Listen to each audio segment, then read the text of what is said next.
feel-good movements for change came out of passionate conversations over cups of tea. Through our organisations, the three of us were working directly with communities across the city, and we're acutely aware of the barriers to children, especially those in the margins, of accessing public space and engaging in the civic life of the city. At the same time, as Bristol was being held up as a shining example of a sustainable, progressive city, there seemed to be a huge blind spot when it came to children, who do make up a quarter of the city's population. Although many people were working hard to improve individual children's lives, there seemed to be an assumption that they only existed in the context of school and family. Very little awareness of children as urban citizens in their own right. And we noticed a vicious circle going on, where because children were not seen or heard, their needs were not considered, and the city was being planned and designed in a way that excluded, sidelined and ghettoised them even more. We felt strongly that children do have particular needs, especially in terms of being able to access public space and get around the city independently, and therefore should be given at least the same level of consideration as other equalities groups when it comes to decision making and planning in the city. So when we started looking around to see what else was happening across the world, we saw there were some really great examples out there, cities where leaders had made a conscious decision to put children at the centre of thinking and planning about the city, and to treat them not just as passive extensions of their parents, but as active citizens in their own right. And there are more reasons for doing this than you might think, even if children are not really on your radar. So as Enrique Penalosa, who's Gil's less famous brother, said, a city that is good for children is good for everyone. Bristol can sometimes feel a bit like an overzealous Boy Scout, desperately trying to get every cool city badge going. So I'm going to list some of them: green capital, cycling city, resilient city, city of culture, livable city, healthy city, playable city, city of learning, etc., etc. But you could argue that a child-friendly city framework incorporates all of the above, and the same can unfortunately not be said in reverse. So we just want to finish by saying what Bristol Child-Friendly City is not. It's hopefully clear that we're not interested in another box-ticking, badge-collecting exercise. We want to see a genuine shift in the way that things are done at the top, leading to real lasting change for children on the ground. We're not trying to represent the whole children and young people sector or be a voice for children themselves. We're just proposing a different way of looking at things. So we're doing all this with almost no resource, and we can't do it on our own. So we want to build a real movement across the city to help make Bristol Child-Friendly City a reality. We've already started growing a network of people over the last 3 or so years. We've seen it as holding a kind of citywide conversation with the council, with academics, with organisations, ordinary people, and even children themselves. And out of all these conversations, we have now developed a vision for Child-Friendly Bristol, which really focuses on children's access to the physical and democratic space of the city, and on placing children at the very centre of decision making. So now, sorry, losing my voice, we want to move things on from talk to action, and part of that will be encouraging all of you to think about what you can go away and do at the end of today, and maybe even letting us know using the postcards that the children gave you as you came in. Hopefully you'll feel inspired to do something by the end of the afternoon. Our speakers, our 4 brilliant speakers, will all be talking from quite different perspectives, but with a common thread. Why are child-friendly cities important? What do they mean? And more importantly, how can we become one? And I'd like to introduce you to Room 13, who are going to speak first. And some of you know Room 13. I've had the privilege of working with this project for 10 years. And it's a very rare thing in education, a space where children are supported to find what they're good at, what they're passionate about. And Room 13's nurtured a lot of creative children, creative designers, thinkers, activists, and 2 of them are here to speak today. So please give a very warm welcome to Mia Whittle and Freya Popel.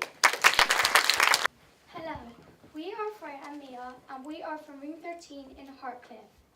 Room 13 is an independent artist studio run by children and adults working equally together. Imagine a space where you can work on projects that inspire you, a space where creativity and freedom are valued and everyone is equal. This is why children go to Room 13. In the studio, we have responsibilities and we are democratic.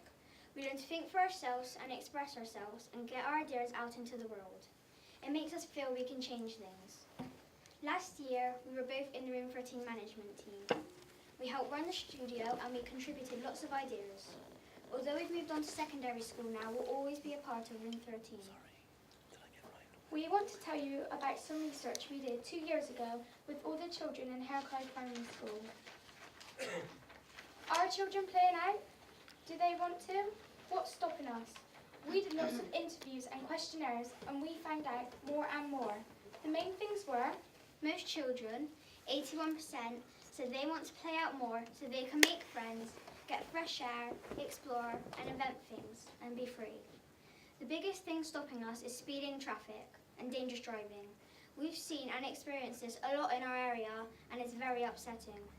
last year we took our findings and made them into a film with some funding from Playing Out and Bristol City Council. Our film is called The Sad Reality. We planned it, wrote it, directed it, acted in it and filmed it on an iPhone. At the time we watched a lot of fearful films about driving that other people had made. We decided we wanted to make a film from a child's point of view, a film that was energetic and got people to listen. We showed our film at the local church and invited parents, police and people from the council. Making a film gave us a way to speak up and speak out about things that matter to us and to children everywhere. We want our film to change things. We want people to realise what a big problem it is that children aren't getting that chance to play out. And we want them and you to go and change things. Our film will be shown later today. Please stay and watch it and share it with everyone you know. We want to finish by asking you to think about some important things. When my mum was little and when most adults were little, they played out all the time, but until last year I didn't play out at all. I was so afraid to go outside my door because of the roads and other dangers. Then, when I turned 10 last year, I had to make myself so that I would be ready for secondary school. So I want to ask you, how can we children grow up to be healthy and make friends if we can't play out? How can we grow up to be independent and feel part of our communities if we can't go out and experience them? My question is a bit different. We all live in Hartcliffe on the edge of Bristol. My family doesn't own a car and the bus fares are so expensive.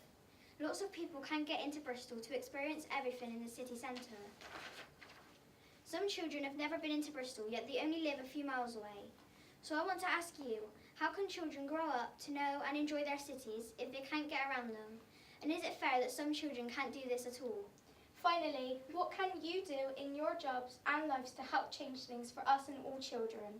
Thank you for hearing us. Thank you. Thank you very much for that warm introduction. And please don't miss the Room 13 film. You really should see it. That's all I'm going to say about it. Watch it. It's always a pleasure to come to Bristol. And I think maybe there's something in the water, I'm not sure, but I mean, I've been trying to fly the flag for children's everyday freedoms for 20 years or more.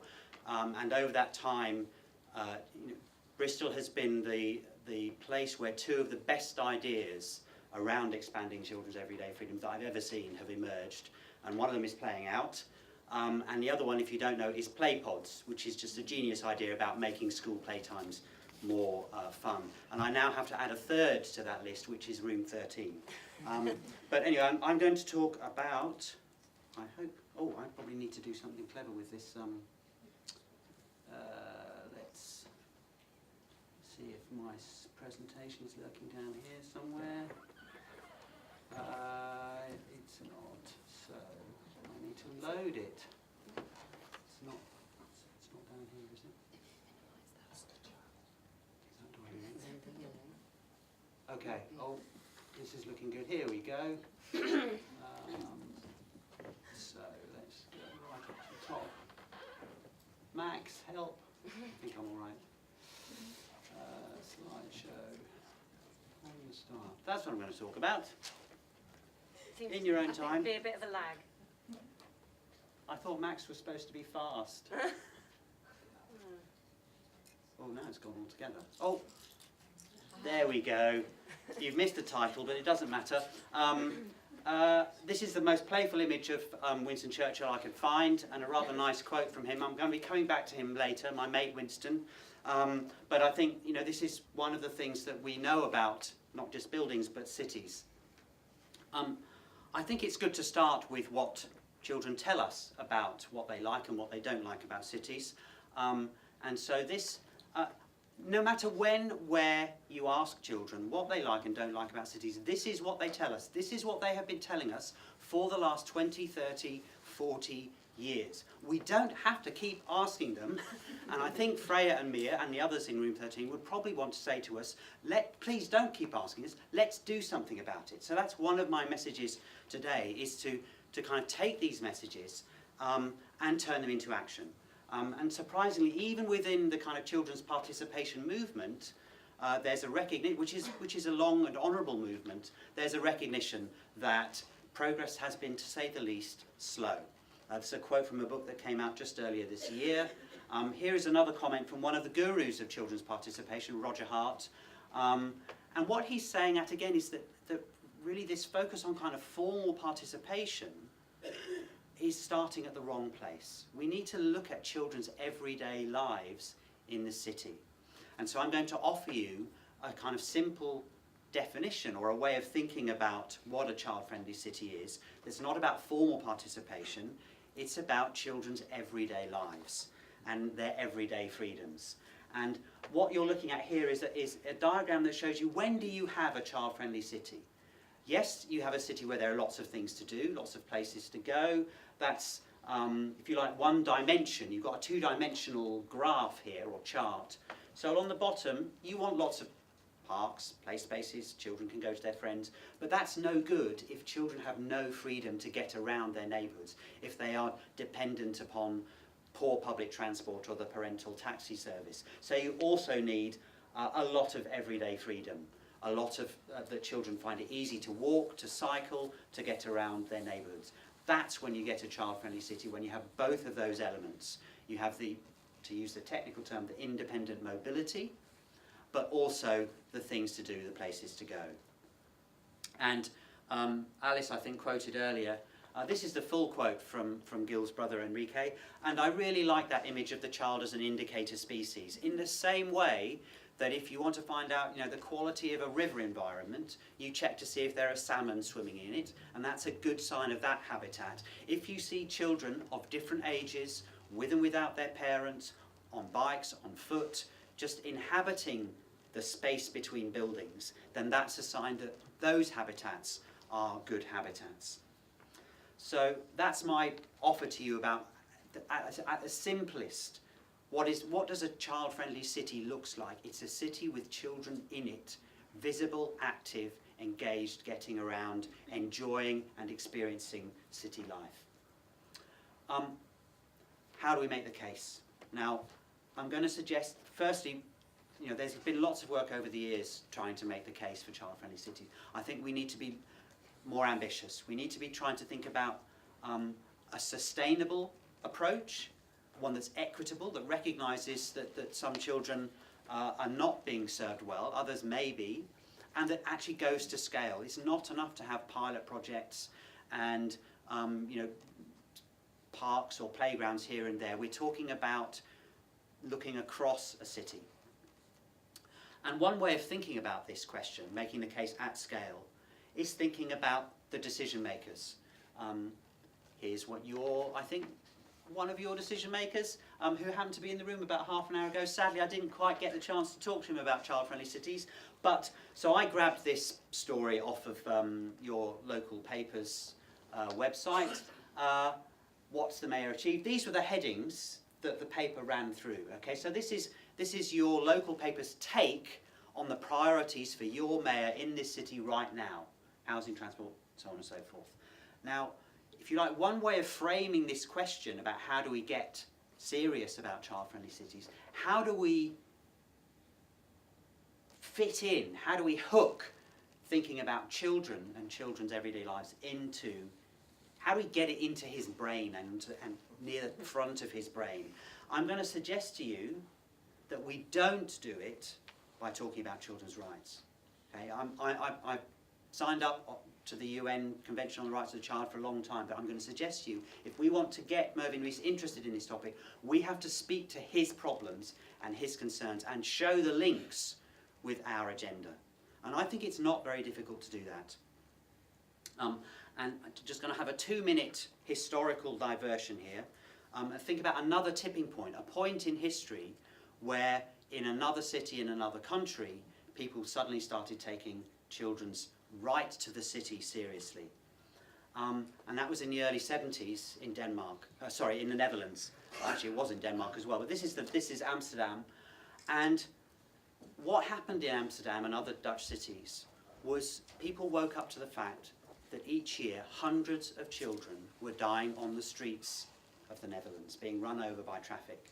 And there was an outcry, there was moral outrage about this fact, and that nobody was doing anything about it. And that's what's led to so many of the things that any of us who've been lucky enough to go to the Netherlands and to see what their neighbourhoods and what their cities are like, that was the catalyst. This was the moment where people started literally ripping up their streets and rebuilding them and placing children's needs and concerns at the heart of that process. I love that image, by the way.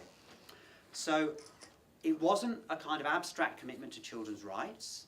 It was a serious problem that the adults recognised needed to be dealt with. And I'm going to suggest there are lessons to be learned for us about that. So I'm going to suggest that when we're building the case for child-friendly cities now, we need to home in on the kind of problems and issues that our vision helps to address. I'm not saying we abandon a commitment to children's rights or to listening and involving children, but that we focus on the problems and how we can improve things. And so I make no apology for talking about child obesity when we come to this territory. I think it is a real problem. There is something going badly wrong with children's lives when we see, this is a graph of essentially children from different income groups around the world and how their weight is growing.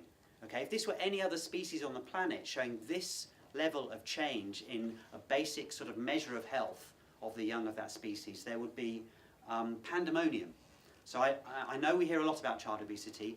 I don't think we're hearing enough about the links with the, to use the jargon, the obesogenic environments that children are growing up in. And there are experts who recognise this. This is a quote from, this guy's basically under a previous US administration, was pretty much the top expert on children's nutrition and physical activity. And that's a pretty powerful quote about, you know, how activity and play fits into this wider piece. I'm a numbers person. I think numbers are pretty helpful. This is, I make no apology for showing this. So this graph shows you basically the increase in the mental health problems of adolescents. So these are teenagers. And this is over, you can see, this is actually a 70, 80 year time span. And it's American teenagers. Now, I'm not saying that the only cause of this is that American kids have lost everyday freedom, but I am saying that it's one of the factors. And by the way, I'm not the only person saying this. There are lots of mental health experts who are talking about what happens to kids as they grow up if we deny them everyday opportunities to get to grips with the world and figure out how to overcome everyday problems when they're younger. Okay, that's a slightly depressing couple of slides. I'm going to move to a more positive note, another set of numbers. What this slide shows you is, if you crunch the numbers about, on the one hand, the nations, the countries that have high levels of well-being, UNICEF ranks countries according to well-being, and on the other hand, countries that have high levels of independent mobility for children. So these are countries where children can get around at an early age, they can walk and cycle, use public transport. There's a nice, strong correlation, okay? The countries like Finland and Norway and Germany, where their children aged 6, 7, 8 are going to school, are playing in the parks on their own, they are also the countries where children are doing well. And I don't think that's a coincidence. And this is again from an authoritative study. So that's the health case, if you like. I'm going to move on to thinking about the environment and taking on that idea of, if you like, the child as an indicator species. If we ask ourselves what a child-friendly city looks like, I think these are going to be four of the factors, the elements that we talk about. And actually they're pretty similar to what a sustainable city looks like. Right? Sleight of hand here, but they're not that different. So a child-friendly city looks like a sustainable city. And we really need to engage people more with joining the dots around that. And this is a nice quote from the Project for Public Spaces that Gill will be familiar with. You know, if we want to have a different way of planning cities for people, then actually planning them for children is a good start. And then the third hook, if you like, that I want to talk about in making the case for child-friendly cities is around this idea of community. And what is a community? And there's some lovely research. I could talk about it for half an hour, but sadly I've only got one slide. But this is some research by Dinah Bornat, who is a London-based architect. And she went around 10 housing estates in England, new housing estates, and just basically using the Gale architect's methodology, counted what people were doing in the public spaces in these housing estates. And loads of really interesting data, but I'm cutting to the chase here. She found there were big differences in the levels of people using the spaces on housing estates. And she found that where there were lots of children out and about in these estates, there were also lots of adults. Okay? So the more children there were playing out, the more adults there were using the space in different ways. So she talks about children being the generators of community life. And this, let's remind ourselves, this is in England, right? We're not talking about the Netherlands now, you know, the country that sometimes some of us feel is not the most child-friendly. This is the pattern that we're seeing. So I was lucky enough to visit Vancouver recently, where there's a real problem with families leaving the city because they can't afford to stay. And one of the things that people kept on telling me was this is a real concern amongst Vancouverites, because for them, children are, they are an indicator species. And so people are saying, you know, a city where you don't see children and young people is a city that's losing its heart, where the community is losing its heart.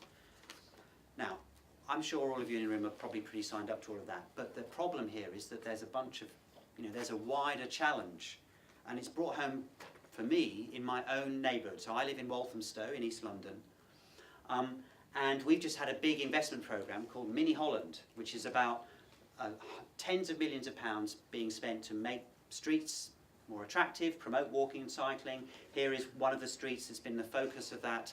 This is a lovely street, okay? I take visitors to my neighbourhood to spend time in this street. You would look at that and I see kids skating up and down on it, people sitting out enjoying the sun.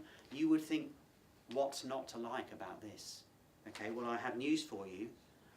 There are some people in Walthamstow who found a lot not to like. This is the same street with a protest going down it, and that coffin is supposed to symbolise, I can't quite see this, but that somehow this street is going to kill people. Okay? These are people who are genuinely angry about the changes that are being introduced in my neighbourhood. Basically, yes, it's car drivers who are feeling hard done by. Now, I know enough about campaigning for cities to know that you will always get some pushback from car drivers when you try and make it easier for people to walk and cycle. I'm not saying that's going to go away, but what I am saying is that this is two things. It's a measure of the challenge, okay? It's an indication of how big a battle we have to fight, but it's also, I think, a missed opportunity in my neighbourhood. That I think, in essence, what happened in Waltham Forest was that the council and the supporters said, everything's going to be wonderful. You know, we're giving you the New Jerusalem. And actually that's not the case. And I think we need to be more honest with people that there are going to be winners and losers. But that there's a way of reframing these initiatives, a way of saying, of changing the terms of the debate by talking about children and talking about the long-term future of our neighbourhoods and how they might be not for us, but for future generations. So, I'm going to close by inviting you to think about some ways to kind of pull all this together and get serious about the idea of child-friendly cities. I do think we need a clear focus and a kind of way of understanding child-friendliness, which is about children's everyday freedoms in neighbourhoods. Children don't really live in a city. Children live in a neighbourhood. Yes, of course, as they grow up, they want to feel and enjoy the wider city, but the vast majority of children's everyday lives are spent in neighbourhoods. I think we need to build the policy case, and that crucially has to start with thinking much more seriously about the problems that cities are facing and how making them more child-friendly helps solve those problems, building up the evidence base, having scalable interventions. And I do think we need to build shared agendas, and I think Alice hinted at, we're not talking about a whole new department of child-friendliness and rafts of new bureaucracy. We're talking about thinking, actually, what is it about child-friendliness that might also make cities better for older people or for disabled people? That make cities more livable and sustainable. I'm not saying they're all identical, because they're not, but there's an awful lot of overlap there, particularly important when you bear in mind how resistant people can be to change. And my final message is really, and this is again 20 years of activism, we need to be talking more, we the advocates, with developers, with politicians, with planners, with designers, not with each other. And actually, and that will mean compromise, it will mean messy experiments, things that go wrong, but we need to be spending less time talking to each other and more time working with the people who actually have the power to change things. And I'm very pleased to say my final slide is coming back to good old Winston Churchill. That's not Winston Churchill, that's me, but I've been lucky enough to be given a grant to study child-friendly cities and child-friendly urban planning in a few cities around in Canada and in Northern Europe, to figure out what they've done, what's worked, what hasn't. And I would love to come back here to Bristol and share my lessons for the next conference. Thank you very much. It has both as a design tool, but also as a way of delivering a wide range of societal and environmental benefits. And Sam is coming to the end of co-authoring a new ARAP publication on child-friendly cities, which hopefully we'll hear a little bit more about now. Thank you, Sam. Cheers, and see a little bit about as well. How do we get this? I don't know what I did. Is it full screen? Oh no, that's yours. Yeah, that's me. Slide. There seems to be a bit of a time Yeah. delay. It's got Oh, to Friday. there we go. Brilliant. Yeah, thanks for that, Tim. That was great, and thanks for organising this event. It's brilliant to see loads of people here interested in this subject. So, yes, my name's Sam, and I'm a landscape architect at ARAP. And Sam, your slides are scrolling. Wah! How do you do that? It's giving it all away.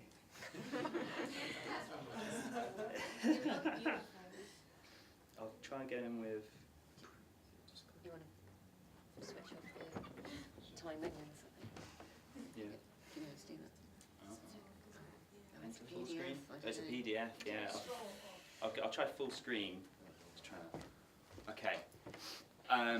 So what was I saying? Yes. So my name's Sam. I'm a landscape architect at ARAP. Now, ARAP is a independent firm of engineers, planners, designers, specialist consultants, and there are about somewhere between 13 and 14,000 of us all around the world. But because we're employee-owned, it means we can do some fun stuff like take some of the profit and put it into things like research. So one research project is this one, which I initiated a little while ago, Designing for Urban Childhoods, which I want to say I'm fortunate enough to have Tim Gill working with us as expert advisor, which has been fantastic. Always work with Tim. It's looking at how and why we should be designing child-friendly cities, focusing, talking to developers, planners, and people like myself. It's before we get into how we design child-friendly cities, though, I think Tim's very eloquently made the case of why, and I'll add to that with the kind of amount of urbanisation that we're going to be seeing in the coming years and decades, the well-being, the livelihoods of the people living in those cities, especially children, is going to be the thing that determines our global future. So now I get on to how. So if you want to make a child-friendly city, we think you're going to need to start thinking about child-friendly urban planning. Now this is, again, it's about being part of a series of things, so we need to be thinking about everyone. We're not saying just thinking about children, but we need to be thinking about child-friendly urban planning. Now there are many facets to that, but a couple of the main ones, we need to be creating the right conditions for everyday freedoms. So, which Tim was talking about earlier, everyday freedoms, the combination of children's independent mobility and their opportunities to engage in kind of self-directed play. We need to be thinking about building children's infrastructure. So, what is that? It needs to be up there. It needs to be as important as transport infrastructure, communications infrastructure, all those types of infrastructures. Children need it too, and it's the network of spaces and streets and nature and all the things that are vital to a child's well-being and the things which make up a child-friendly city. Working in this way gives us many opportunities. I'm going to talk about just the first one on that list, and that is starting with the street, and more particularly the street immediately outside a child's home, because that's going to be their first point of contact with the public realm and their city. If we can make that street a happy place, a safe place, a place where the parents are happy to let their kids go running off down, a place where the kids are happy to cross and meet their friends, we'll be onto a really good start. And because streets make up, on average, about a quarter of a city, we'll be having a huge impact. Now, focusing on the needs of children has the power to be a real catalyst for change. And that is because in my job, and I'm sure in lots of people's jobs, we're regularly faced with all kinds of competing arguments and challenges, politics. But the needs of children can actually give us a clear, simple path through that kind of complexity and a positive message to go at it with. To get this stuff done, we're going to need to be opportunistic and strategic. We need to be thinking about all aspects of city making. Every decision that's made, we need to be thinking, what is the child-friendly take on this? Before I get into the how, I'm just going to talk about this tiny little example. So here's a girl dancing in the street. But what's going on? If we break it down, we can see she's found a line in the pavement. Now, would have cost nothing to add. It's a negligible amount to add that to a design. But she's responding to it, she's loving it, she's dancing on it, she's challenging herself, she's balancing. But what else is going on? She's developing all these kind of very important life skills. She's developing her vestibular system, she's getting a physical coordination, she's getting active, she's getting healthy. And while that's happening, her parents have stopped, they're staying a bit longer, their kids are having fun, they're safe. They've met somebody else, it looks like maybe the other kid's dad, who knows, but they're socialising, they're staying a bit longer in town, they might go and buy a coffee and put some money back into the local economy. All this is happening primarily because there's been an extra bit of space given to public realm away from the roads. And this is just one tiny example of how thinking about the needs of children can have these knock-on effects for everybody in the city, including the city itself. So, in the book we go into about 40 case studies from around the world, grouped by different themes such as health and nature and community, and resilience, and I've picked about 8 out to kind of give you a taster of what you can expect to see. Hopefully it's going to be out, we're thinking early November, but there's a link at the end to keep your eye on for when that happens.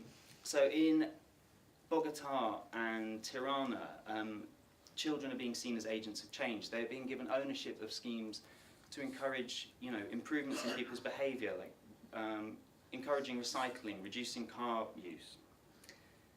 In Barcelona, in Spain, they're conducting the Superblock experiment, which is taking several streets between these big blocks of housing, closing the smaller ones off, to create these kind of green, safe citizen spaces which kids are taking over and bringing to life like this. In Vancouver, Tim mentioned Vancouver, developers like the ones of the River District are seeing that creating family-friendly housing, i.e. child-friendly housing, simply makes good economic sense. People want to live in the city, families want to live in the city. For them to do that, there needs to be child-friendly housing. In Rotterdam, they realised they had a really big problem when they got voted just about the worst place to have a child. So what they did was they spent 15 million euros on the building block scheme to make a child-friendly Rotterdam, creating community infrastructure around schools and so on, creating neighbourhood spaces that gave everyone somewhere to be. And it's run into some, I know there's some criticism of it, but as a citywide scheme, it gives us a lot to learn from. King's Cross in London, the developer of that, Roger Madlin, has said that one of his main goals was to create a place where he'd feel happy letting his kids run around. I don't know if you knew King's Cross 10, 20 years ago, but I think the phrase, "your mum works in King's Cross," was one of the worst schoolyard put-downs there was. But he's brought it to life with fountains and outdoor swimming pools, loads of child-friendly stuff before the place has even opened up fully. So it's, you know, it's well ahead.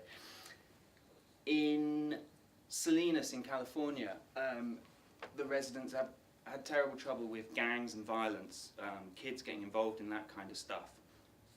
So the community's taken over a 64-acre park, and they've created a place where they can all come together to get away from that stuff, young and old, and to spend time in nature. And this is one of the biggest things for me. Children need nature, and nature needs children. If children don't grow up to love nature, they won't be there to protect it. Cities need both. So, and I think at the kind of meeting point of those needs is some of the most interesting work we can be doing. Play streets. This is my particular favourite because that's my street. And that kid at the top there with the lion shoes on, that's my kid. And I love play streets, they're amazing. They are a microcosm of all the good stuff we're trying to do. When I set mine up a couple of years ago, I thought, my kid will have fun and maybe he'll learn to ride his bike. But actually, a couple of years on, we know all our neighbours, we know all the other streets, we know too many people. I've had to add 20 minutes on to my journeys around town to take in the people who want to chat to me and say hello to my dog. In Suwon in South Korea, a much longer car-free experiment, which lasted a month, took place in an inner-city neighbourhood. And at the end of it, residents actually voted for speed restrictions, parking controls, and car-free weekends, which, as Tim alluded to earlier, goes to show that once people get a taste of this, they will actually want it, and this is how we can overcome resistance.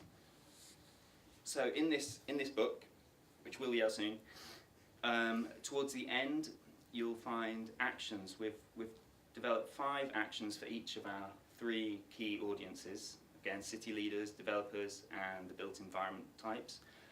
And we've grouped them by quick wins and scalable and measuring. To give them something to get started with, we want, if we can get them to feel confident enough to start asking the right questions and having the right meetings, we think this could, hopefully this will speak to them in their language and kickstart something. So that's it. We have urban childhoods at arup.com if you want to get in touch. arup.com Cities Live, that's where the book will be downloadable. The stage with some kids before, I have to say, and I'm kind of shocked when I think that that's true, and depressed as well. But there's a time to start with everything. Here we go. So, let's see. We all say the same thing up here. Let's see. Right. So, can we turn that one off, that light off? Is that possible, or am I just asking for the moon? Right, so cities, this is what we're talking about, right? Really? Cities for all. And when I want to start out by saying, when we're talking about child-friendly cities, I think it's important to say, who are we talking about? And try, first of all, just really address what we mean by kids. Because I think a lot of times when we talk about this, we think of children or children, yeah? But I think we've got to think about who those people are and where they are. So you've got this thing, sorry, I can't stand still.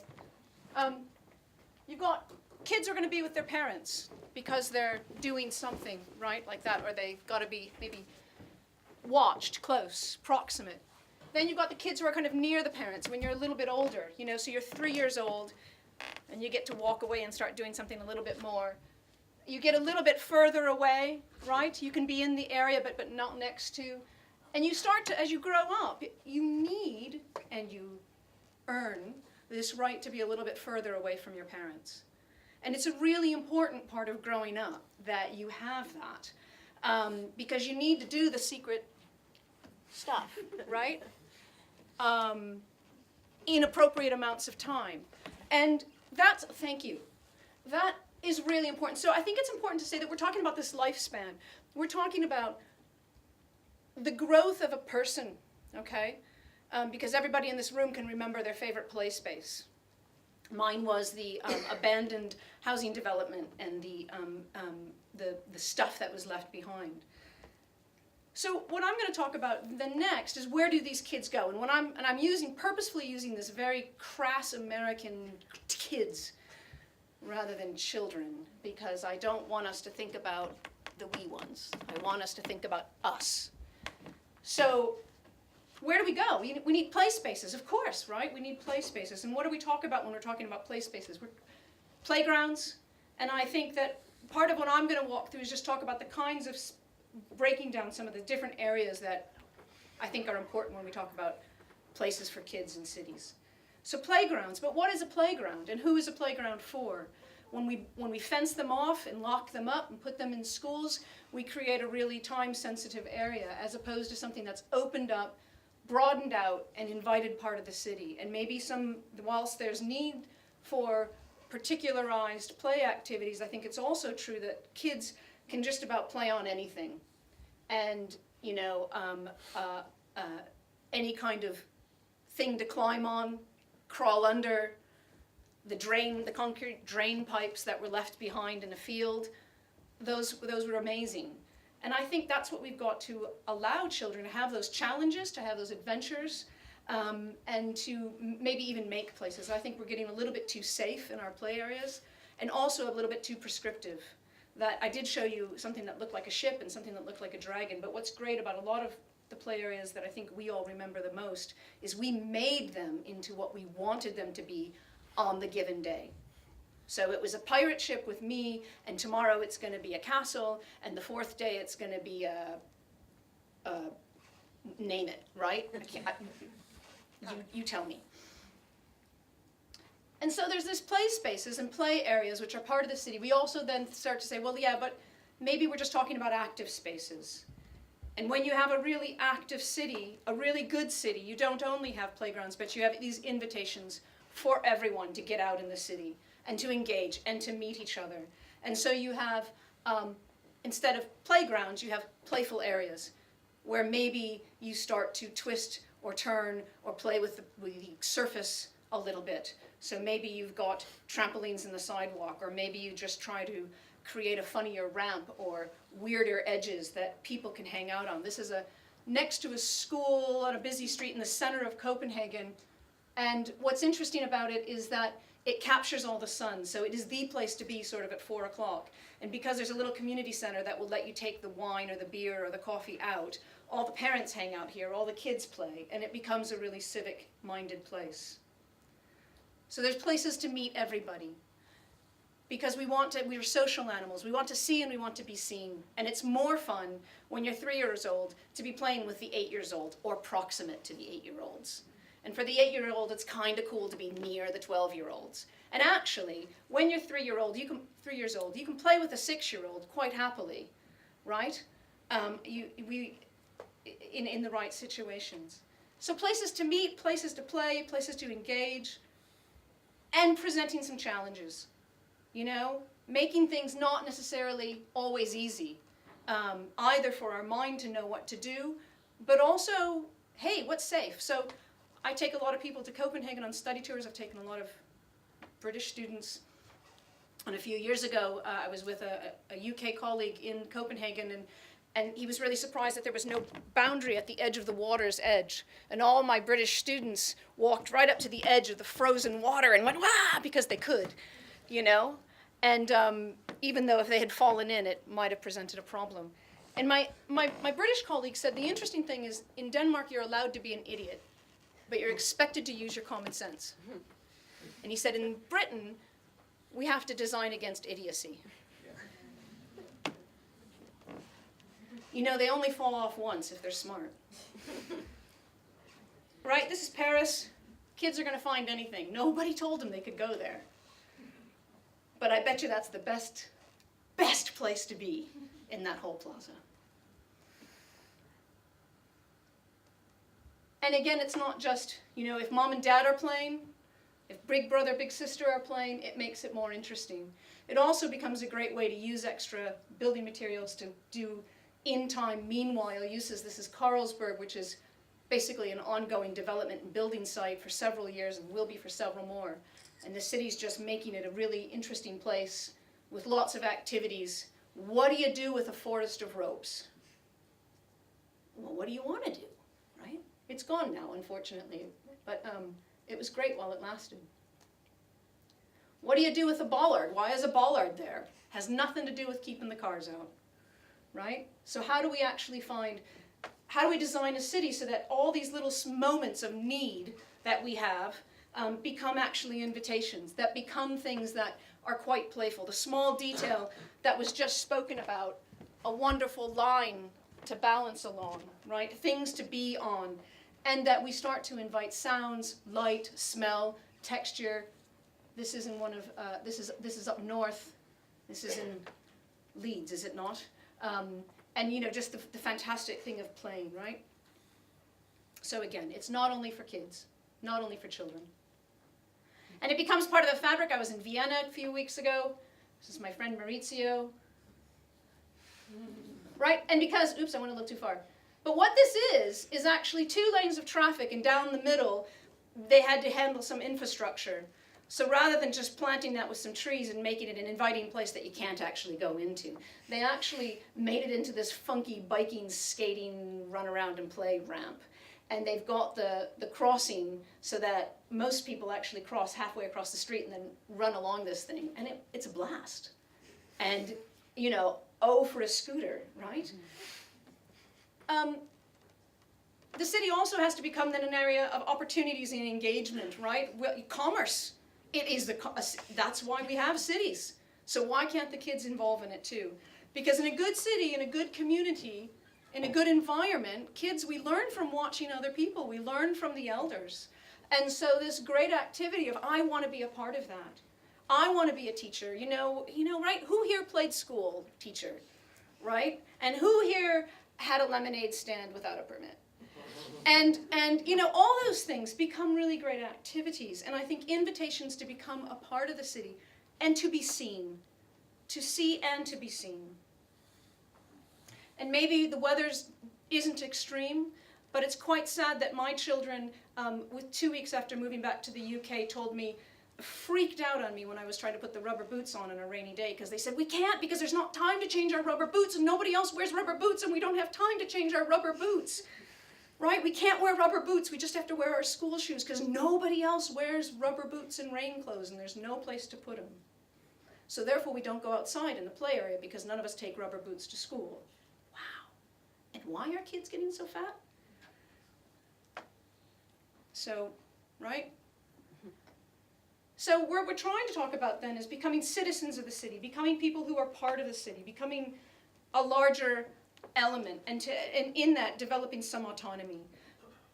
Children in Denmark, you know, you see them out in the city a lot, and there's a great story Jan Gill tells of, he had a visiting dignitary from Vietnam, and she said to him, wow, there's a population boom in Copenhagen because everybody's pregnant and there's so many children.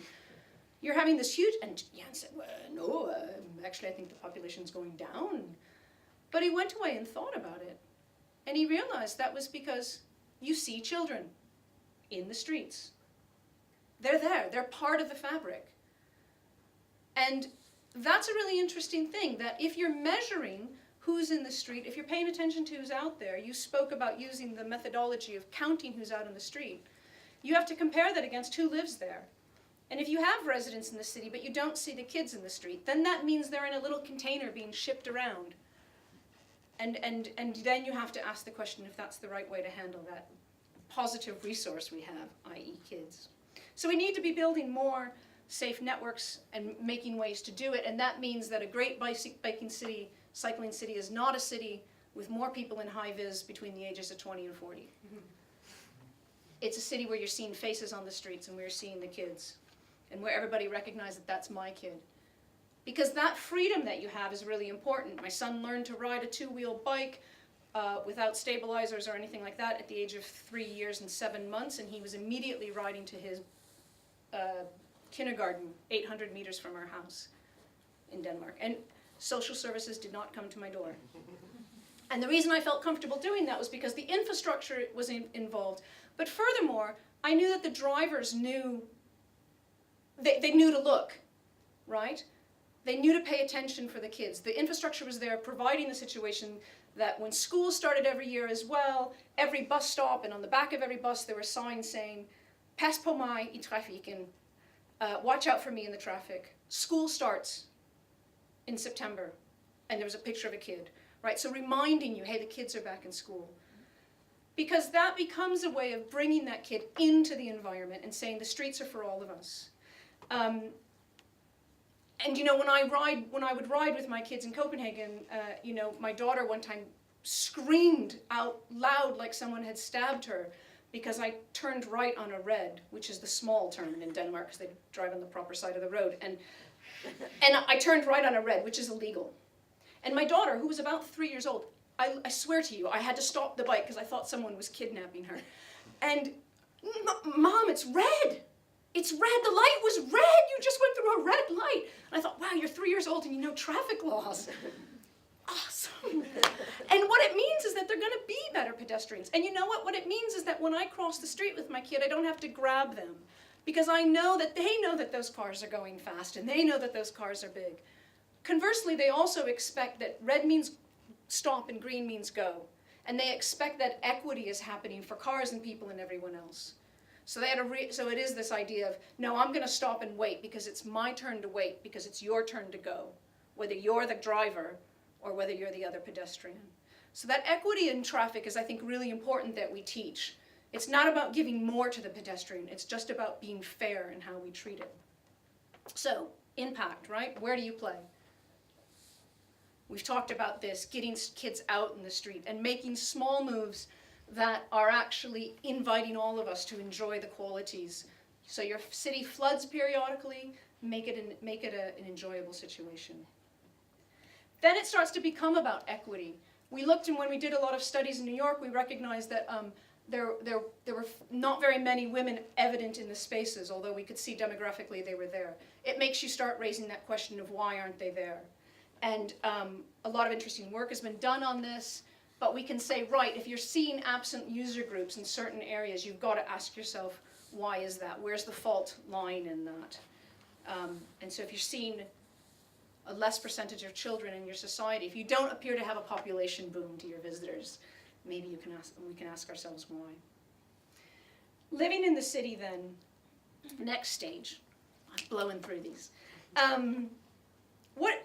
Where do we live?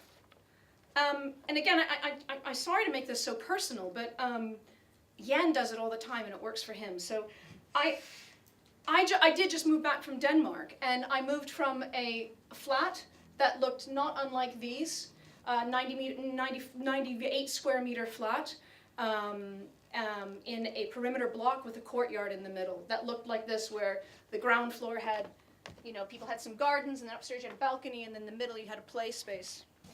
And you'd come into that courtyard, and the kids would, I never saw them after we came into the courtyard. They just disappeared into the play area, into other people's houses and playing.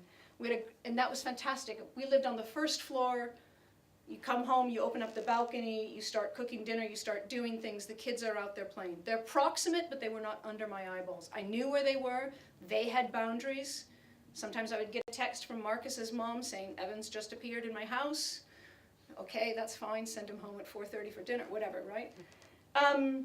But what that value gave was obviously for the kids, but it also gave me as a parent a freedom that I knew my kids were happy, they were safe, they were playing, they had a chance to play, they were out from underneath my feet for a little bit while I was cooking dinner or while my partner was cooking dinner or whatever happened.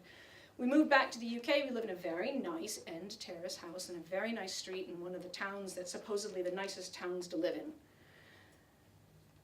And I swear to God, we're in the car all the time, and my kids are a little bit scared to cross the street, and you know, there's nobody to play with, and Mom, can you call someone to play with? Well, you know, I can't just open the door and let them run in the way that I used to. So it's a really interesting, I'm in a flat the flat, which was smaller, was infinitely better because there was an understanding that at a certain period of life, your family life is very much a community life, and your kids are engaged in that community, and that's quite important.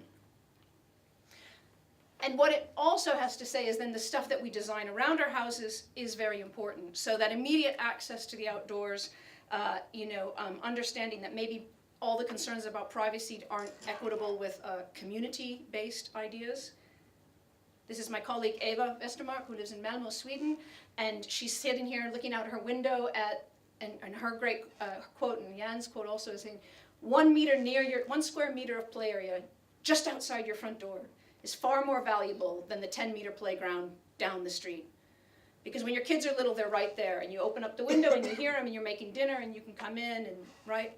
And when they fall down and go boom, you know, you can get right out immediately and help them, which is quite important.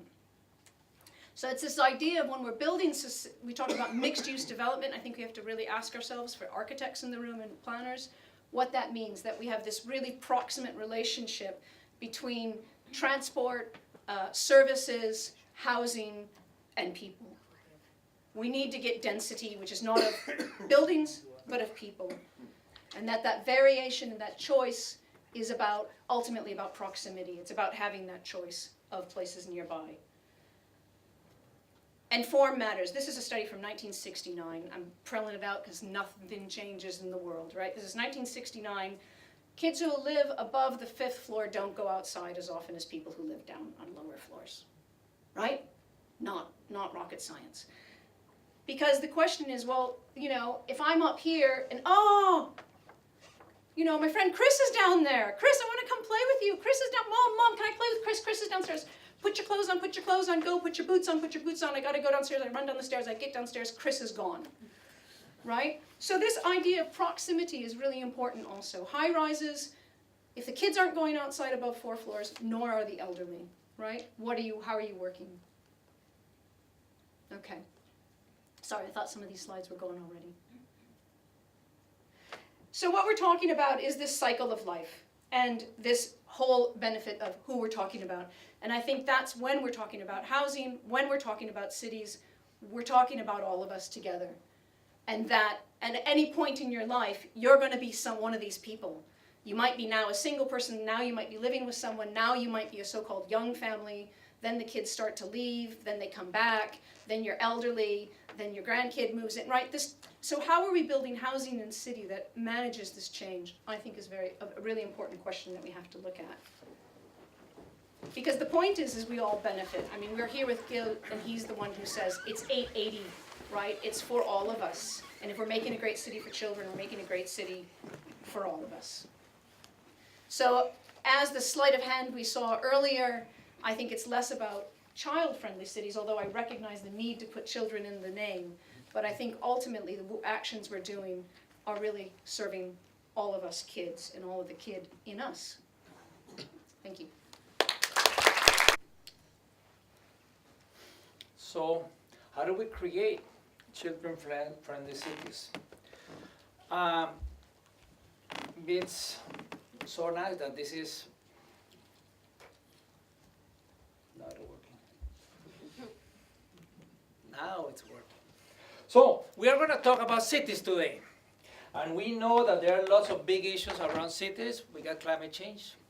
We got population growth. We're living longer, much, much longer. All of these kids, you're going to live to over 100. And in cities, all of this is an urban growth. We are going through a public health crisis, physical, mental, emotional. So there is a sense of urgency. There's a real urgency. And the population in cities is interesting because today we got about 3.5 billion people living in cities. Within 40 years, in the lifetime of the children, we are going to go to 7.2 billion. 7.2 billion in your lifetime. We're going to double the population. It's never happened before and probably will never happen again because the rate of growth is going way down. But since there are more children and youth, it's going to continue growing for another 40 or 50 years. And then it's going to level at around 9.5 billion. Out of those, 7.5 are going to live in cities. So we got to improve the cities that we have today, but we also got to create great cities for 3.7 billion people. Now, I run two organizations. One is 880 Cities. The other one is World Urban Parks. And I've been lucky to have been able to work in over 250, 300 different cities in all continents. Let me tell you a little bit about Bogota. Obviously, it's not the ideal city. It's decades behind Bristol. However, when I was a commissioner there, I learned that it's not about the money. People always have the excuse, oh, we don't have money. Also, it's not a technical thing. Also, I've been doing. Now I advise many cities. For example, in the first term, we built over 200 parks and another 600 in the following. All over the city, small ones, big ones. This was one of them. The Pope came here, gave a mass for 1 million people. Then the Pope left and nothing happened. Nothing happened in almost 27 years. Why nothing happened? Because change is hard. Change is hard in Bristol. Change is hard in Copenhagen. In Bogota, in Mumbai, anywhere change is hard because you try to change in Bristol and the cave people show up. They are the citizens against virtually everything. They will show up. But we are there is to get things done, not to find 20 excuses where things cannot be done. So we gotta become champions at finding solutions to the problems, not at finding problems to the solution. So in 3 or 4 years, we turn it into this, a really nice place for active, for passive, for contemplative. It's not just about football fields. It's about doing things for everybody.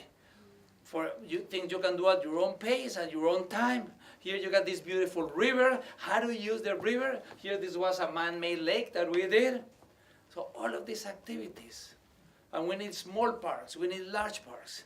I love that concept. I'm going to repeat it over and over. It's better to have 1 meter close than 10 meter. So we need to have also hundreds of small parks near where everybody lives. But of course, we need the big ones. The parks satisfy different needs. So we need a city-wide park system with small, with medium, with large. Also, we did the ciclovia. What is the ciclovia? I found a small program with a few thousand people, and we turned it into the world's largest pop-up park. We pop it up Sundays, and people come out. And they walk, they bike, they skate. How do you do it? It's simple. Do it in Bristol. You open streets to people, you close them to cars, and the magic happens. Everybody, all of these are the income levels. I wanted to make sure that the wealthiest people in the city and the poorest would be connected. These are all of the main parks also got connected. And this is nice, how we got people of all ages. And since not everybody wants to walk or bike or skate, so along the road we do the aerobics and Tai Chi and Cha-Cha-Cha. Anything, but everything is physical activity. Who comes? Everybody, the young, the old. All of a sudden we got young people, look, even the dogs come out. And when they do aerobics also, children are there. And I love this connection, so many dads and daughters and sons that usually they don't do things together. All of a sudden, they start saying, oh, you know, we are also parents. We should be there 24/7 as well. And the kids, they come out and they have fun. You know, it's kind of magic. Since you are a little kid, probably the scariest thing that you can tell a child is say, watch out, a car is coming. And the child jumps, scared, frightened. Instead here, they got this public space, belongs to everybody. They have it for everybody, young, old, rich, poor, fat, skinny. We get 1.7 million people every Sunday of the year plus holidays. It changes minds. All of a sudden we realize that the streets are public. They belong to all and have different uses according to the time of the day of the week of the year. And it has become like a positive virus. Even the city of angels and cars, now they got their own ciclovia. It works in cities of 10,000 people, 50,000, 1 million, 10 million, 20 million like Mexico City. New York, but don't do it in any small street. It's in the most iconic, where people want to go, Park Avenue in New York. Or you do it in Guadalajara, you can do it anywhere. And it's nice because it's about social integration. All religions, all ethnicities, all ages, all conditions. Paris, they would go crazy for a month. From the middle of July to the middle of August. And they said, well, if it works 1 month, why don't we do it all year? So they created the Paris Respire. And now they do it 52 Sundays of the year. Even in the winter, they got their own open streets. Because this is great, we meet each other as equals. This is the only place where the owners of the largest corporations and their families meet as equals, their minimum wage workers and their families. When my brother was mayor the first time, he led building bikeways. At a time, do things, don't be bold. At this time, there was not 1 inch of bikeway from Alaska to Argentina. 176 miles in 3 years, and went from a few thousand to 500,000 cycling, always separating pedestrians and cyclists and creating a grid so that people could get to places and origins. Some of these areas are so poor that it's almost impossible to imagine. Here in wonderful Bristol, look at the levels of poverty. And look how it changes when you put bikeways and sidewalks. Why do you need good quality? Part of it is because it's going to be safer. But part of it is because we need to dignify the pedestrians. We need to dignify the cyclists. And when we do cities everywhere I go, people say, oh, Gil, what is 880? Well, some people even say 8280. And I say, no, it's not 8280, it's 880. It's not really about parks or streets or walking or cycling. Those are the means. The end is how can we help create successful cities? The other day I was working in Warsaw, and I went where I was going to speak the next night, and I see all of these people dancing, and I said, how am I going to compete with this? And then I saw the DJ Vika. Well, even longer, this is an entrepreneur. She takes this music all over Poland from city to city. So it's about creating vibrant cities and healthy communities. We're going to have people of all ages enjoying. And when I'm in any city, people always say, oh, Gil, is this intersection safe? Can my children walk to school? Can my grandparents go on a bike to get eggs or milk? Look, if you want to see if the street is safe for an intersection, you don't need to be an engineer. 3 simple steps. We call it the 880 rule of common sense. Unfortunately, common sense seems to be the least common of the senses. Step number 1, think of a child that you love around 8 years old. Maybe your son, your daughter, your friends. With the curious. Oh, this is so nice. Once you have that child in mind, then step number 2, think of an 80-year-old that you love.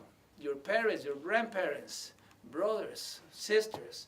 And when you have that child and that older adult in mind, then step number 3, would you send them across that intersection? Would they feel safe?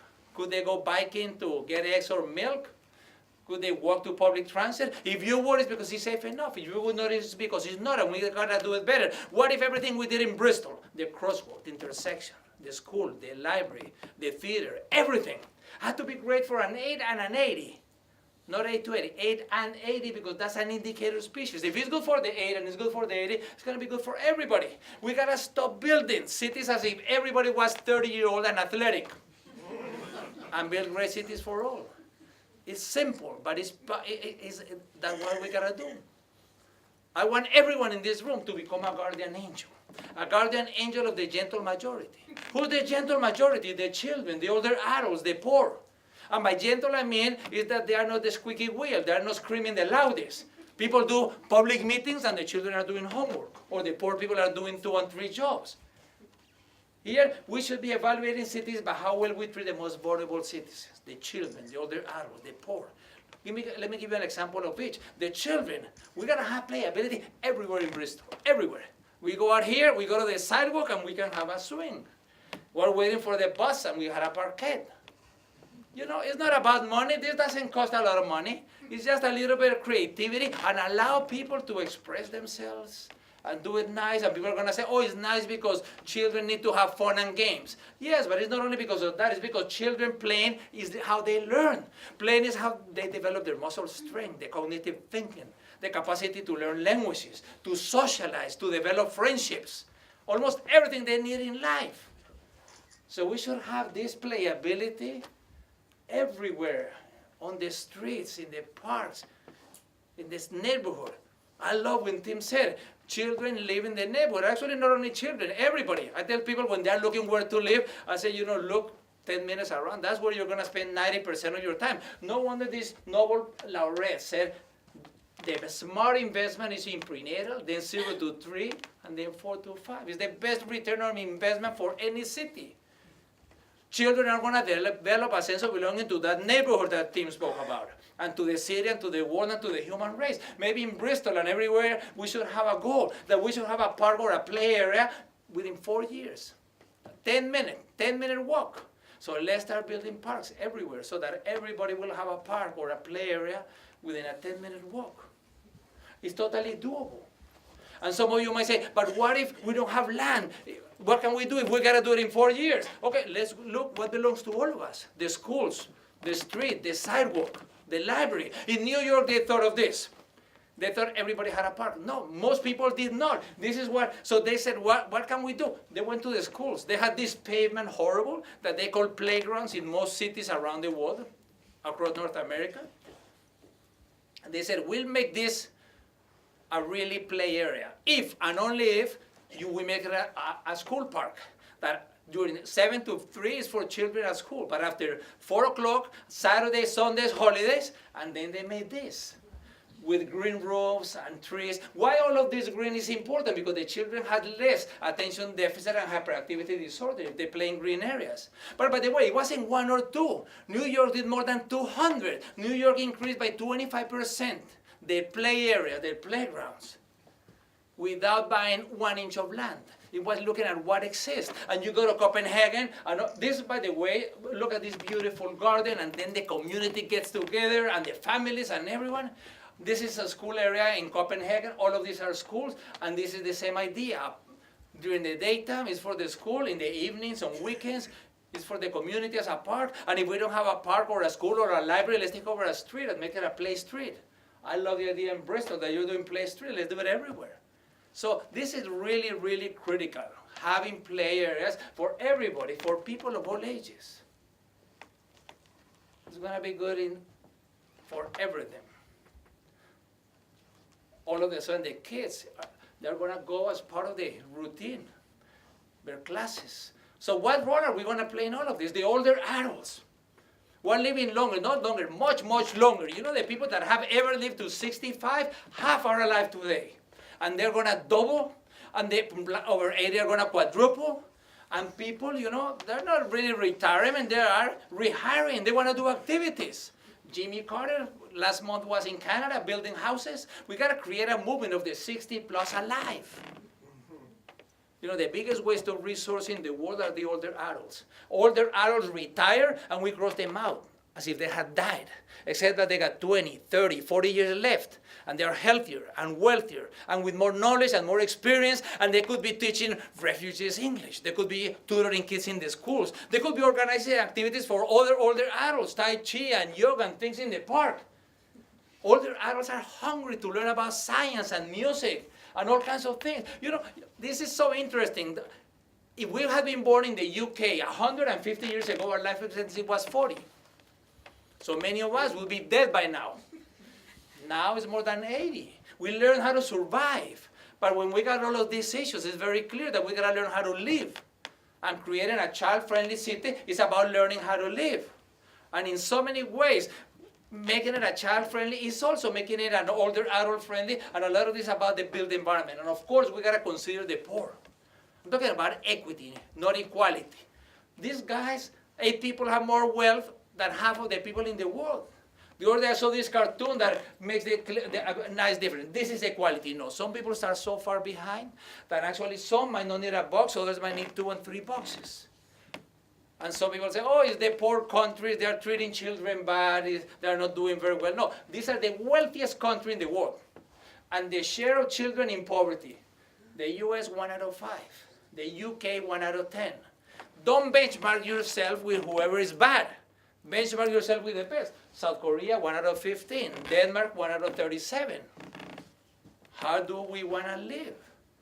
I just want to end now by talking about we need to engage the community. Like Tim said also, we need to observe. He said, don't engage too much. But this is not really engaging. This is part of it is observing them. This cannot be just tokenism. This is not just that when you go to city council, did you go to community? Yes, check. No. If I ask my daughter, what are we going to do in this park? She's going to say, oh, let's do yoga. And in the other park, let's do more yoga. I said, daughter, not everybody wants to do yoga in the park. Some people might want to have a fire pit. Others want to have a pizza oven. Great for children and young people. Some people want to paint, might exercise, might want to do all kinds of things. Let's ask the citizens. They come with great ideas. Sometimes we take students. We go to the classroom in elementary school, and we get the students. Everybody has a digital camera, or we bring digital cameras. 30 kids. We split up in 6 groups of 5 each. First 30 minutes, we teach them how to take photos. Then we go out into the park. 5 kids, 1 adult. We go to the park, everyone has the camera, then they start, we give them these squares, rectangles to see how to take photos. The kids are fantastic. They take photos of all kinds of things, rocks and leaves and things.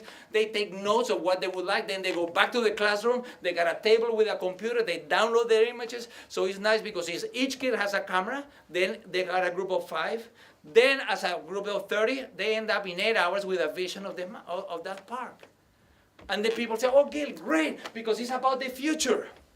I said, no. You know, my friend Jamie Lerner, who was here, fantastic. Yesterday he was here. He says that if we educate children very, very well, they'll go home and educate their parents. That's how to transform societies. Even simple things. Tell kids, why don't you do a drawing? How would you like your community to be when you have your parents' age and you have children of your own age? Here we ask these kids, and look, Edgar is only 13, but he wrote, I want few cars, I want many people walking, and many people cycling. And then he didn't write, but he painted area for pedestrians, for cyclists, for buses, and for cars. He doesn't know that we walk at 3 miles an hour, but he knows that if we mix pedestrians and cyclists, the pedestrian gets injured.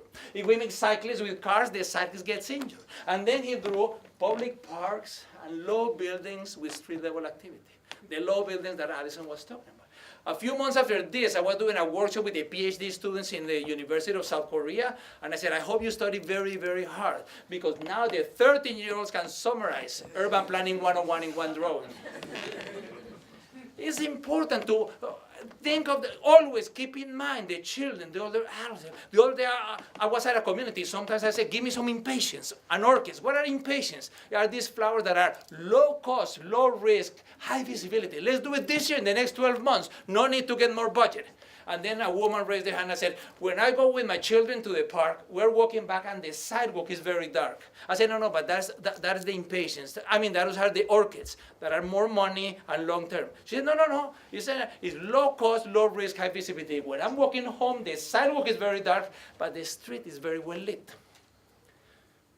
You don't need so much light on the streets because the cars already have lights. All I'm asking is for the city to have someone go up on the ladder, have the light on the street, turn it 90 degrees, share it with the sidewalk. Same post, same light, same everything. When you ask the community comes with fantastic ideas. So I want to end by talking about walking and cycling. We need to make Bristol and every city a fantastic place. And like Allison said, if they say, oh, but here in Bristol it rains too much, well, there's no such thing as bad weather, it's bad clothing. And some people like to bike in the winter. Other people want to bike in the summer. People want to walk with their dogs. People want to walk with their friends. Walking. Every single trip begins and ends by walking. Everybody's pedestrian. We walk to their cars, we go to public transit. We walk along and see a baby and the children go wild. Sometimes we walk in groups, exciting, in the summer, in the winter. Other times, we bike. These bikes with the balance is something that we make friends. And it's just about maybe having common sense. Children have more common sense, like this one. Clear priorities. Walking and cycling is not a joke. Walking and cycling is not a frivolity. Walking and cycling is the only individual mode of mobility for most people. It's the only individual mode of mobility for all children around the world. You can be the son or the daughter of the wealthiest person in the world. If you're under 16, the only individual mode of mobility is to walk and bike. So it should be like a human right to be able to walk and bike safely. Unless you think that only the people that have the money and the age and the desire to have a car have a right to individual mobility. That's why we're also talking about democracy and human rights and equality and sustainability, because everything is linked to everything. Maybe that's what my friend young girl says. In this city, everything will be done to invite people to walk and bicycle as much as possible in the course of the daily doings. So creating a city for children, children-friendly, is about focusing on the benefits. Don't tell people, oh, it's about biking. Don't tell them about biking. Don't tell them about parks or about streets. Tell me it's about the environment. It's about economic activity and recreation and transportation and health. And every decision maker has something different that they care. That's why you gotta have different arguments for different people. Let me give you an example with health. Is this what the future looks like? We have a big problem of obesity around the world. Today we have twice as many cities where people are dying of overweight than underweight. And in the UK and in Canada, sometimes we say, oh, but the US is 1 out of 3, we're not as bad. We're not as bad? No, obesity in the UK, out of the wealthiest country, is 31st. Absolutely no reason to be there. And so we say, oh, we gotta improve the eating, but also be physically active. No better place to be physically active than walking or cycling as a normal part of everyday life. And that's going to improve our physical health, but there is no health without mental health. That's why depression today is the leading cause of disability. We gotta have contact with nature, and it's gonna improve our mood, our cognitive attention. So let's have green spaces everywhere. If our neighborhood where we live, if our neighborhood has green spaces, we're gonna have less anxiety and less stress. So when we see trees, it's not just because they look nice, but it's because also it's gonna be good for physical and mental health. And it's all of this just how do we want to live. I want to end by inviting you to think outside the box. These are not technical issues. These are not financial. They are political with a big P. That means everybody has to participate. Everybody. Creating children-friendly cities. I want everybody, keep in mind that when there is a discussion about the size of the sidewalk or the trees or the schools, if we're going to merge schools, small schools into big ones where they won't be able to walk to, or bikeways, you got to be at the table. You got to be at the table. Because if you're not at the table, you're going to be on the menu. And you don't want to be on the menu. You say, what happened with that park? Now they put a building. Did you go to the meeting? No. Did you email the politicians? No. Did you talk to the media? You were on the menu.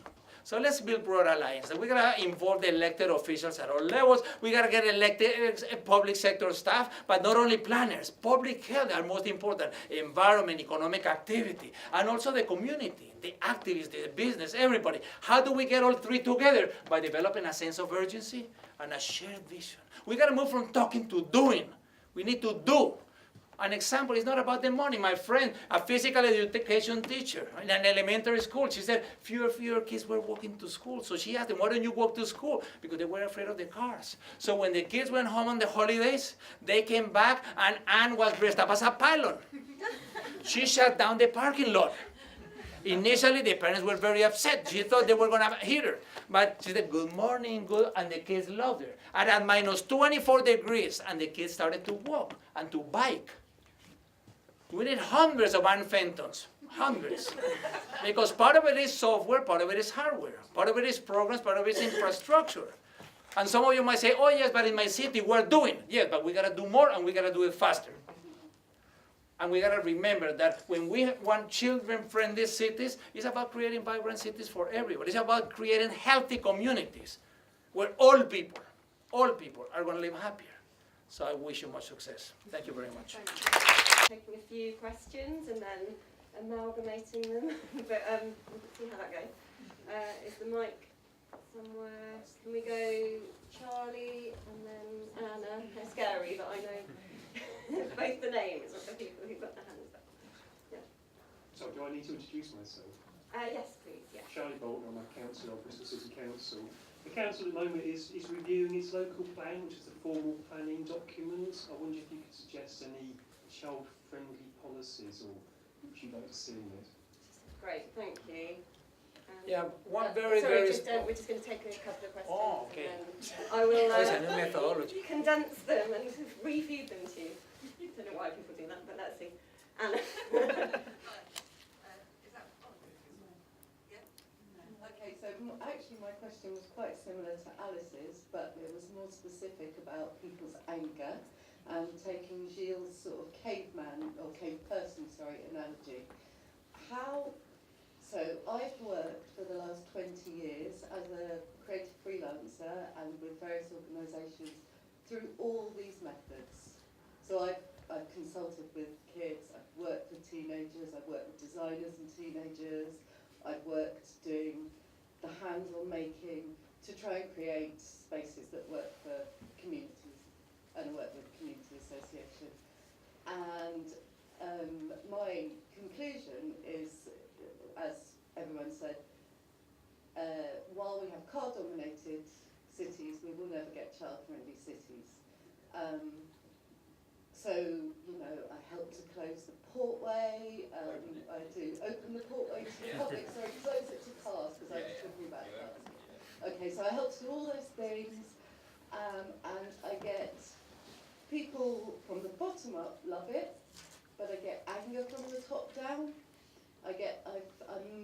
Councils make me feel like I'm about to injure children because I offer them play spaces.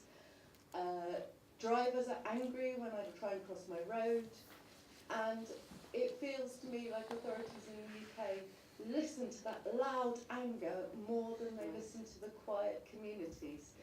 How do we... The cave people, which is an absolute genius term, and sometimes from the decision makers who make you feel like by trying to change things you're just making their lives harder, you're just causing a problem. So, Gil, sorry. I'm going to let Gil go. To interrupt you. No, I wasn't going to interrupt. To the councillor, I would suggest you should have a law of 2 words. Given the fact that this is good for public health, the environment, mobility, in the city of Bristol, pedestrians first. 2 words, pedestrians first. So everything you do in Bristol, you're going to see it has to be, when someone has an application for a development, how are you treating the pedestrians? When you're going to do anything, the pedestrians. When you are going to do always, anything that happens, pedestrians first. That has to be the umbrella. Second, the change. Change is hard in Bristol and everywhere. So 3 recommendations for change. First, change is not unanimous. So when you try to change and you say, oh no, there is some concern, there will always be concern. Honestly listen to everybody, but change is not, if you want change to be unanimous, you have to water it down so much that it's going to be changed any longer. Second, the general interest must prevail over the particular. So when you go to the public meeting, say everyone has to, see people say, oh no, the sidewalk about my business. Say, no, don't tell me about your business. Frame the same argument based on the general interest. So second, the general interest must prevail over the particular. And third is when you say no to something, you're also saying yes to something else. So when you say no to improving the walkability in the intersections or no to a park, you are saying yes to more sprawl, yes to more obesity, yes to more bad quality of air.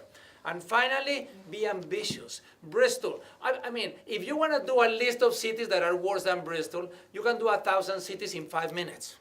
But if you benchmark yourself with cities that are worse, eventually you're going to look like those. Instead, you got to say, okay, what cities with similar income level and size, whatever, which are the best in quality of air? Which ones are the best in happiness? You got a really nice NGO here about the happy city. Which ones are the best in children? Which is the most children-friendly? And then benchmark against those. And so be bold and be ambitious. Of course, you're good, but also realize that you are not great. Thank you. I'm going to pick up on that, and I think kind of heading to both of those is I think it all comes down to, measure what matters. If you're trying to tell someone that open or closed port, whatever, is better, if you don't have the data to back it up, nobody's going to care, right? And I'm sorry, because we all need that, and that's not because we're wonks. It's because, Jan Gil went out, and Jan Gil started because his wife was a psychologist, and she said in the age of modernists, contemporary helicopter planning architects, she looked at him and said, Jan, why don't architects like people? And he, because he loved her, set out to find out, and he started going to these places and saying, why do people like this place? Why do people think this is a good place? Why do people hang out here? Why don't they hang out here? And he started looking at that and measuring it and doing it and finding out what's going on. And Copenhagen is the Copenhagen we know today because the city had the information to say, when we make this shift, we can see how has it changed the quality of people's lives. How has it changed the number of people? Because a lot of people in a space is not a good space. It's just a busy train station with a delayed train, right? Or a poorly designed junction. A really good space is where you have a lot of people who choose to linger, who hang out, who stay there, right? So if you've got the data to back it up, and you can actually, the Gill architects, tried to, the methodology I was mentioned, this public space, public life study of looking at what's going on and how people are using it. If you have the data to measure what's going on, you can say, well, this is what's going on, and this is now how it's changed. And we can start to then tap it into health, diabetes, other things, and say, look, that means that more people walking, we can extrapolate out what that means. So I think it's about measuring what matters, and then you need to be able to say, therefore, what are the criteria that are going to matter? You've got to be bold, and you've got to be able to say, what are we saying? So do we want 30% more people? What's that going to look like? What does that mean? Doing whatever we're asking them to do, right? And I think that kind of attitude is really important. And I think it's about looking around at best practices, and that's getting out of our little shell. And sort of saying that there's a lot of cities that we can learn of how things are good, because it's all too common for all of us to say, oh, it's so great where I am, so great where I am. So I think you need to find out ways of having the right measurements to get the right criteria, and ultimately a lot of times then, in the way things are getting done, this is less answering the precision of what one policy, because I can't answer that to the particularity of Bristol, but to say that very often the way you're going to achieve that is by being fast and fleet and flexible, and rather than going for the big master plan, which is a myth. There is no plan, and she doesn't like the title, so stop calling her a master, right? So actually we're talking about being something that we're saying, this is where we want to get to, this is the change we want to achieve, and we're making a lot of steps. And because we have those measurements, we can keep turning around and saying, oh, we made a mistake, we can shift, we can change. And we haven't spent all the money right away. We can start to turn the dials and see what's going on. And I think that would give you the kind of, if you have the right data, and you probably do have some of that, but you need to have, I think you need to have that really hard numbers, which means that somebody's got to get out there and do it, which is quite tough. I think Sam and Tim both got things to say. Well, yeah, I want to come in on the data one, because I couldn't agree more. And I really want, anyone who cares about this stuff has to look at that report that I mentioned, Housing Design for Community Life by Dinah Bornat. She did that. She went out and she watched how people, including children, use those spaces. And to answer the question about your plan, by the way, we're having a London plan right now, so it's very top of my mind. In simple terms, I'm going to suggest two things you need to do. One, try and make it unbelievably easy for kids to get out and play. And unpack that how you like, but if your plan isn't doing that, then you're failing. And actually there's a lot of support for making it easier for kids to get out and play. There's a lot of parents who are absolutely desperate to figure out how it can be easier for their kids to get out and play. You've got the smartest people on the planet right now being paid huge sums of money to keep kids glued to screens where they're not getting out and playing. So everybody else, we all need to up our game. And then the other side of that is getting cars out of the way. And that comes straight out of the Dinah Bornat research, that the housing estates that had, because as well as looking at what people were doing in the estates, she also analysed built environment features of those estates. So she looked at pedestrian networks, she looked at where the parking was, how it was managed, how easy it was to get from the house to the space, how well overlooked the spaces were. Basic urban design 101 actually, and she found, surprise, surprise, the estates that have better networks, close access, unimpeded access to spaces, good oversight are the estates where there are more kids and more adults. Okay, so get cars out of the way. And then the final thing is, it's easy for me to say this, I'm not an elected politician, but something about, I'm conscious there's at least one politician in the room, former politician, maybe two or three, something about being aware of the political cycle here. Kind of, when is it a propitious time to try something new and radical? Probably not in the last year of your administration. This is a lesson that Ken Livingstone learned successfully with the congestion charge in London, which everybody thought was going to lead to absolute chaos. And now the only question is whether and how much it's going to get bigger.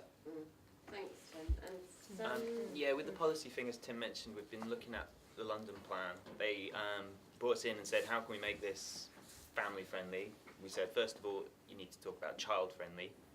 And then also they were saying, you know, what can we do about our play policy? What can we do about education? And we said, no, you need to be talking about the whole document. Kids should be up on the front page of that thing. And there should be a child-friendly aspect to every policy, covering every department.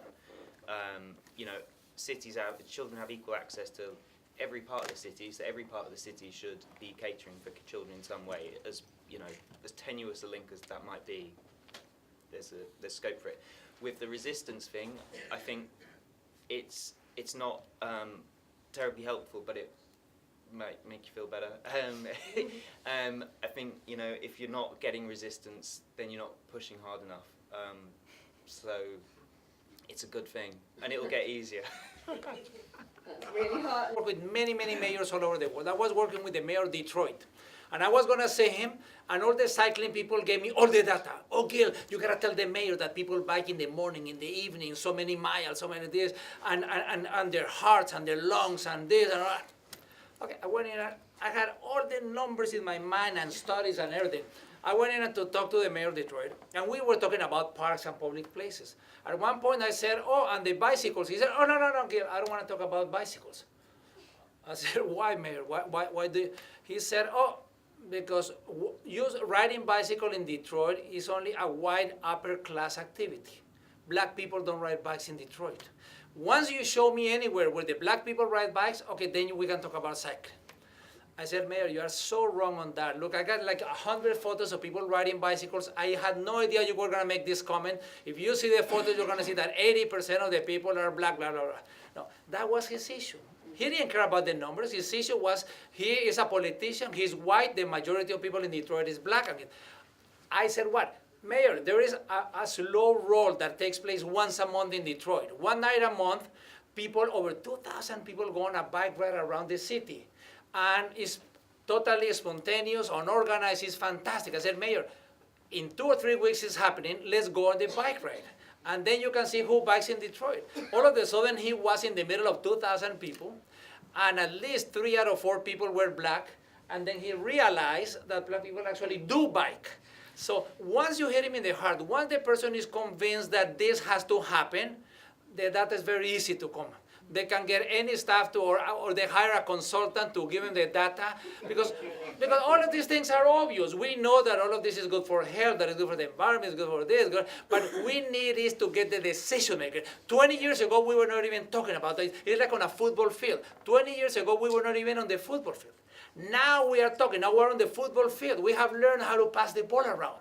But the ball is not crossing the line. And if the ball doesn't cross the line, we don't score goals. We need decision makers to touch the ball and cross the line and score the goals. And that sometimes is through the heart first and then through the mind. Obviously, hopefully we'll have both of them working hand in hand, the heart and the mind. But in many cases it's emotional. That is a great point, thank you. I mean, the case study that was in my thing was children in Bogota and Tirana they're becoming champions of things like recycling and encouraging their parents to drive less, that kind of thing. And I'll leave it there because there's a better answer.